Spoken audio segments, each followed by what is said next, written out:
अस्सलाम वालेकुम। बिस्मिल्लाहिर्रहमानिर्रहीम। शुरू करना वा अल्लाह तला दे पाक नाम तो जो बहुत गफूर रहीम ते निहायत रहम करने वाला है। भैनों ते भरावो, मैनूं अल्लाह तला तो पूरी उम्मीद है कि तुसीं जिथे भी होवोगे खैरो आफियत नाल होवोगे, अल्लाह तला दीयां नेमतां ते बरकतां समेट रहे होवोगे।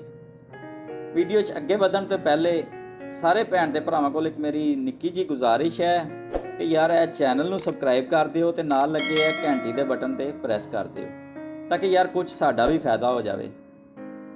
तो वधदे आ वीडियो की जानिब। बाबा इशफाक अहमद कहते होंदे सन, उदासियां अक्सर उन्हां लोगों की ज़ात का हिस्सा बनदियां ने जिहड़े लोग दूसरियां दा एहसास करते हैं, और यह गल हकीकत भी है। कदी आजमा के वेख लेना। किसी रिश्ते दे उत्ते कीता गया अन्ना एतमाद एक ना एक दिन सानू इंज दे मोड़ ते लिया के खड़ा कर देंदा है जिस वक़्त असी शिकवे ते शिकायतां भी नहीं कर सकते, क्योंकि कसूर साडा अपना हुंदा है।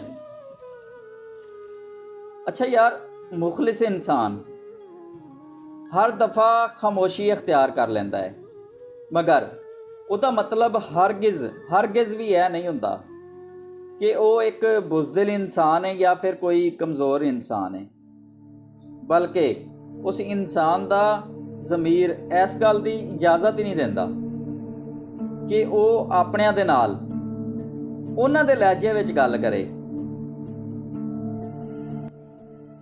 इंसान पत्थर दिल उदों बनता है जदों उहदे एहसासात, उहदे जज्बात ते उहदी मुहब्बत नूं बार बार नीचा दिखा के ठुकरा दिता जाता है। उस वक़्त इंसान पत्थर दिल बन जाता है।